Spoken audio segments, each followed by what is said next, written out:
Well, hey there. Welcome to the Business of Ergonomics podcast. Today, we're diving into the world of ergonomics certifications. This is near and dear to my heart, and I'm going to be breaking down what you need to know about the ergonomics industry, what you need to succeed, and my thoughts about if certifications are actually required to get started. Welcome to the Business of Ergonomics podcast. I'm your host, Darcy Jeremy. I'm a board-certified professional ergonomist with over 15 years of experience delivering ergonomics programs to employers of all different types. In this podcast, I share what other healthcare professionals are already doing and being with ergonomics assessments and how to land those clients that you dream of. Without further ado, let's jump into this episode right now. This is a conversation that I am so eager to start because it is so near and dear to my heart. I want to have a conversation that I think a lot of people in our field need to hear, but for whatever reasons, they don't hear. Maybe it's too late. Maybe there's another issue that we're going to peel away the layers of the onion of in today's episode. But really, there's a gap here. There's a gap I need to address with you, and it's about learning how to do ergonomics and building a business doing ergonomics. Just because you learn how to do an office ergonomic assessment or an industrial ergonomics assessment means that you know how to run a business and solve all of the client's problems that you meet. And you already know the more problems that you can solve, the more value that you can bring business, the more money that you'll make as a consultant. Most people interested in ergonomics are interested in providing that value to make more money, but there is a problem that exists here. Learning how to do an office ergonomics assessment or industrial ergonomics assessment will not give you the skills to do this as a business. And any certification course that you see out there, and you know there's a bunch of them out there, they're not giving you that information in the fine print. And that is an issue that I have. If you don't know much about me, I have been in the ergonomics industry for 20 years now. I've worked in a variety of roles, from working with workers' compensation boards, working with the largest ergonomics consulting firm in the world at the time, with the most board-certified professional ergonomists, working on reports from everywhere, consulting everywhere, with Fortune 500 companies, Fortune 100 companies. I've worked in a variety of industries, in a variety of settings. If this is the first time that we are meeting, then I have a bone to pick. Not with you, but with the ergonomics industry. And the fact of the matter that there has been so much confusion about what it takes to get started in ergonomics and how to succeed, that it's kind of like just a crazy moment that exists. On one hand, you have perfectly qualified people that have decades of experience in the ergonomics industry. And on the other hand, you have Joe Blows just off the street, just getting started with ergonomics. Today, I am tabling a conversation that absolutely needs to be happening about the ergonomics industry. This is a conversation that I think a lot of people need to hear, but it's just not happening. And there's a gap. There's a gap between learning how to do office ergonomics assessments or industrial ergonomics assessments and building a business that allows you to do that.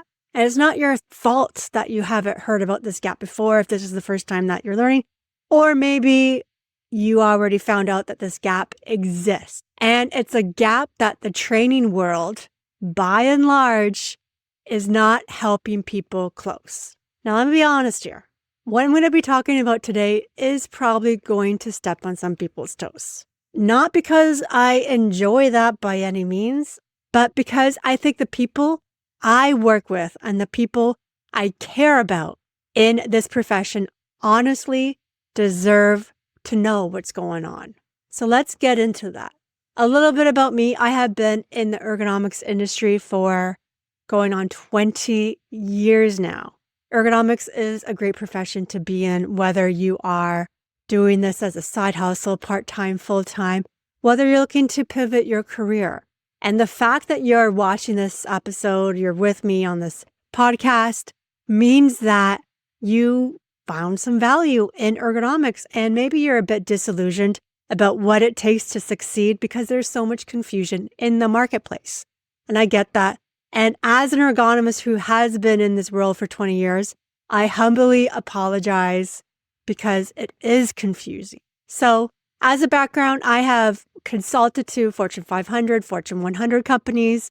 I've worked with workers' compensation boards, implementing participatory ergonomics frameworks. I've done some disability management. I've worked as the program manager of a huge organization's ergonomics program. And then I finally started to consult with my own company, which brings me to what I'm doing now. And I help healthcare professionals get into ergonomics assessments in the office, and I teach you how to scale your ergonomics business with plug and play and done for you resources. So it doesn't take any more of your time. If you're a healthcare professional that sees this industry as a growth industry, then my friend, you've hit the nail on the head because there is so much opportunity. On the side, I want you to do like a really quick Google search right now. I want you to Google ergonomics consultants and your city. Do it right now. Do it in the background while you're listening to this episode because there's so much value to know that there is not a lot of people who are doing this in your city. And what I want you to do is think back to other types of companies in your city, whether it's like an occupational therapist, a physical therapist, massage therapist, or chiropractor. There's such an upside to learning at least office ergonomics assessments because when you compare it to other industries, other professions where they're almost on every street corner, there's hardly anyone who is practicing ergonomics in the world consulting, which is a blue ocean for you, okay? Especially when you think about all the people who are required to go into those clinics because they are actively injured by something happening in their personal life or in their work life. So it's not a matter of if an injury is going to happen, it's a matter of when. And where do those people go once they get injured? They go back to work.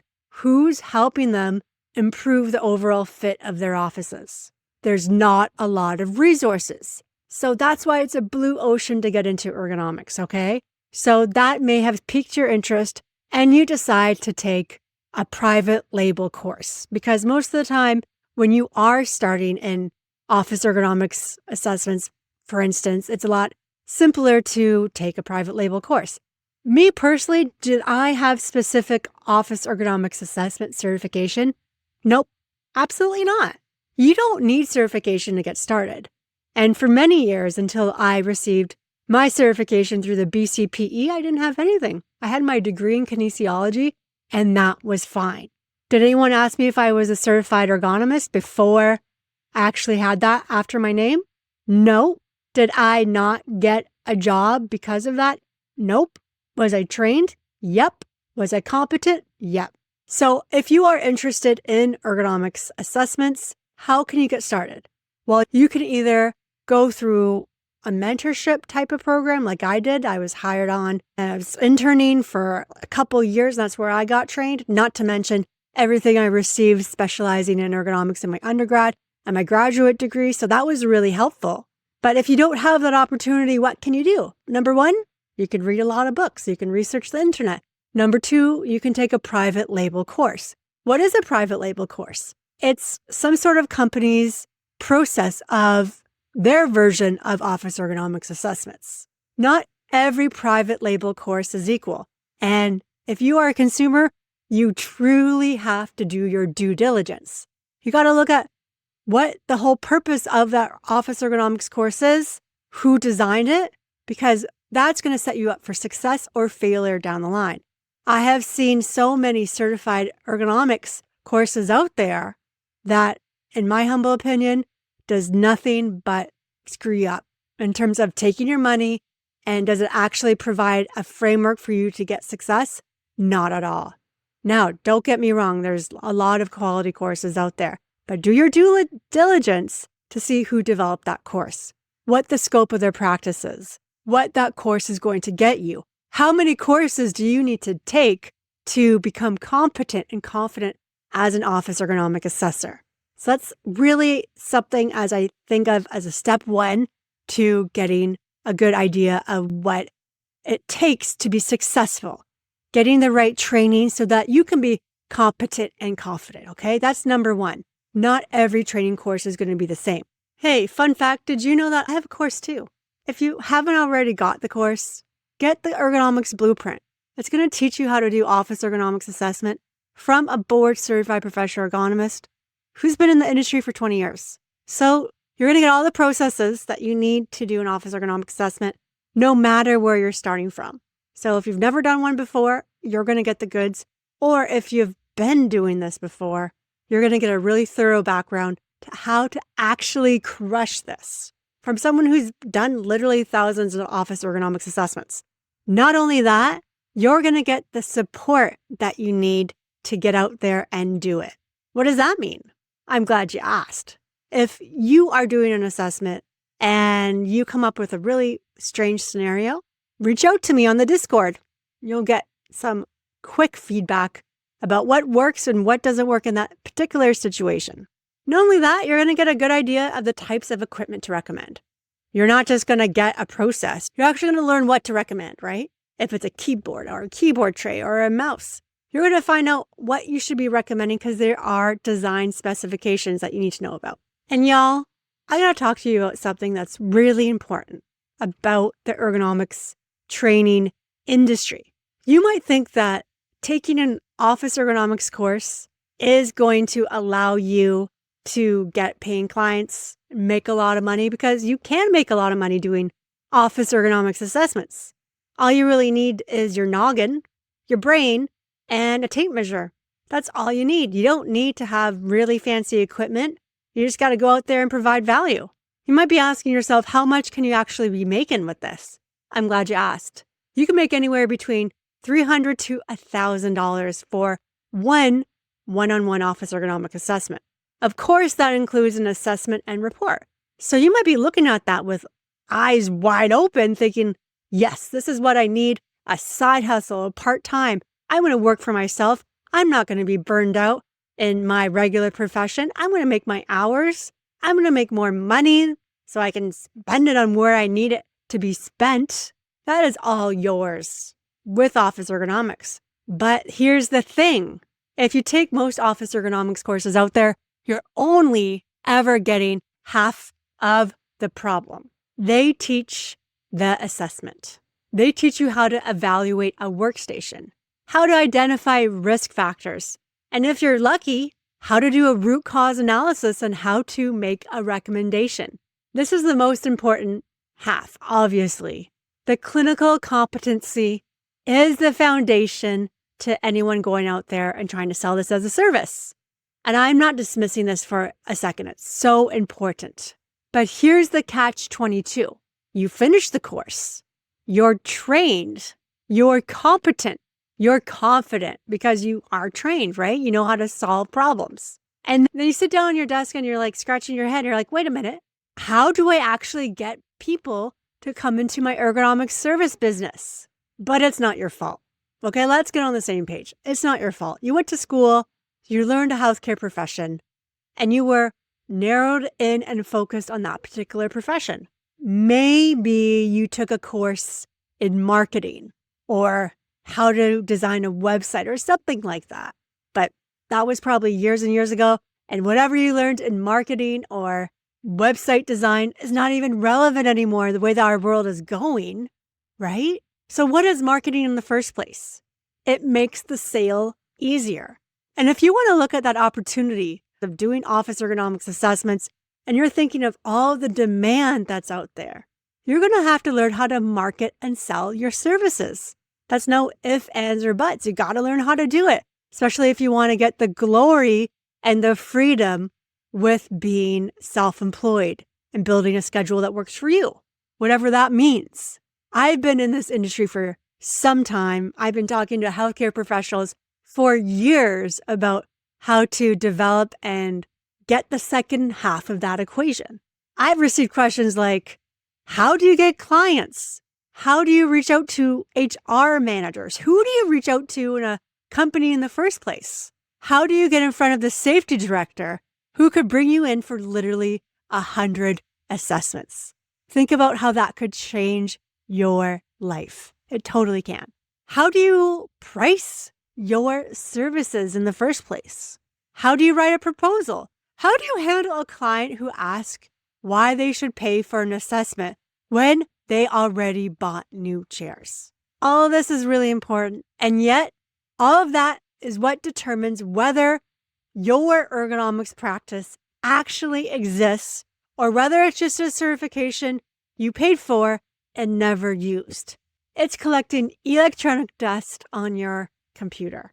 But the point of this conversation is not about what I can bring to the table. It's about what the industry in general thinks is appropriate. And the fact of the matter is, it's the marketing and the sales that brings customers in. And this is never talked about in many, if not 99% of all office ergonomics courses, how to do that, with the exception of what I bring to the table. I've talked to so many healthcare professionals who are genuinely excellent at assessments. Their clinical reasoning is sound. Their recommendations are good and they're based on the root cause of the situation. But they're not getting the traction in their businesses. They're not getting the marketing in their businesses. It's because no one taught them how to do it. So whether you're building a side hustle, adding ergonomics to an existing practice, or going all in with your own consulting business, it literally doesn't matter.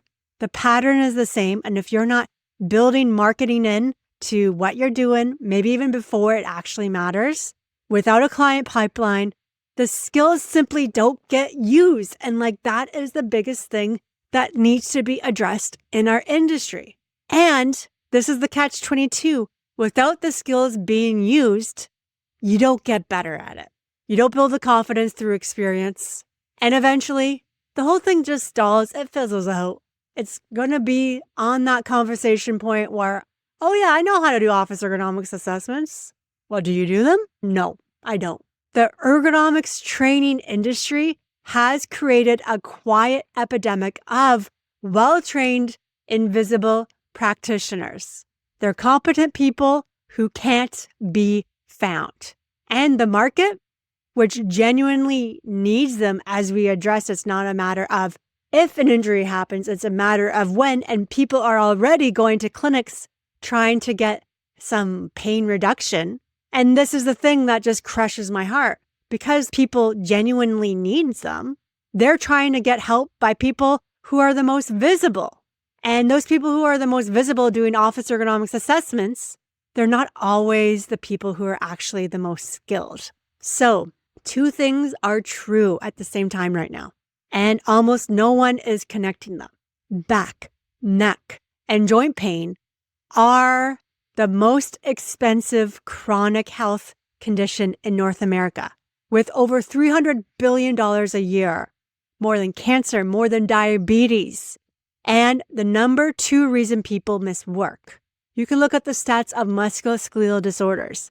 It's going on about 50% of all work-related injuries are a musculoskeletal disorder. And that is directly resulted of someone's ergonomics setup. And at exactly the same time as this pandemic of ergonomic related injuries, new businesses formation is also at record highs. The demand is real. The practitioners are clearly out there. It's really easy to see this. You just have to go on LinkedIn and you can see people with some acronyms being trained in office ergonomics assessments being out there. They're out there, but are they busy? That's the thing. The gap is visibility. It's not skill. And learning how to market yourself as an ergonomics practitioner is the difference that makes the difference. And that's the real problem, right? It's not that qualified ergonomists don't exist. They do. It's not that companies don't need ergonomics right now, especially in the recession that we're in. The gap is that people who need the service can't find the people that provide it. 100%. And the training world is only solving the competency side, if that, not the visibility side. So not only did we address the musculoskeletal concerns that I personally have as an observer to injury trends in the world, not only that, I have noted the regulatory environment. You might be asking yourself, what exactly does that mean? Well, we're talking about like OSHA and more government agencies that are tightening and people are a little bit more interested in musculoskeletal issues. Governments are requiring ergonomics assessments in specific sectors. And it doesn't take a scientist to figure what that is. We're talking about various states around the United States that have this. And we're looking at Europe even more so, right? More unions are negotiating ergonomics provisions into collective agreements because they know that they need it to protect their workers from injuries that could change their lives. More HR leaders post-pandemic are genuinely asking, how do we take care of people who are no longer sitting in our building? Where can we see them? So the demand for qualified ergonomics consultants has genuinely never been higher. And most of the qualified practitioners I know are either underemployed in their practice or stuck in a salaried position doing exactly the same work at a fraction of the earning potential because no one ever taught them how to get into the business. I want to say this as directly as I can. The barrier right now for most trained ergonomics professionals is not skill. It's visibility. It is knowing how to reach the people who need what you do and having something to say when you reach them, providing value, providing context, and then having the systems in place to turn an initial conversation into a client relationship. That's all marketing is. It's making the sale easier by providing value and building the relationship. It's not rocket science, yet if you're not consistently doing this as an ergonomics practitioner, you're literally leaving opportunity and money on the table. The really neat thing about this is that marketing is fun. It's a learnable skill set. Obviously, no one wakes up being an absolute guru at marketing. It's not mysterious either. It's not innate to some people and then to others. It can be learned, it can be built, it can be systemized by doing consistent actions to get you closer to where you want to be.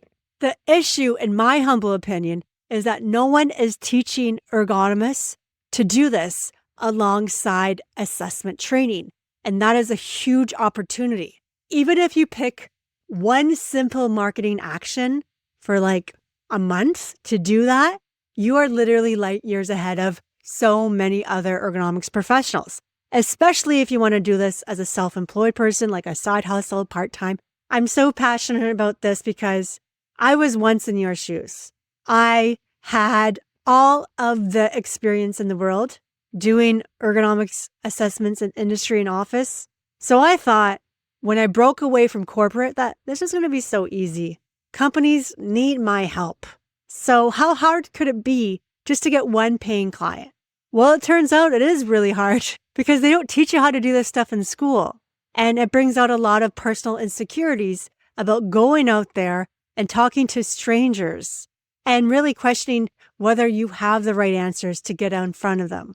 And when we're going out there looking for a contract, looking to build a relationship with a company, that rejection fear can be so loud for so many of us. But it's then you realize it's less about in the dark shot to start a relationship with a company. It's more about providing value to that company in a marketable way, reaching out to that company in a marketable way, instead of demanding for a sale when you've never really done that before in your life, because maybe you've only been an in-house ergonomist or you have only worked as an OT or a PT.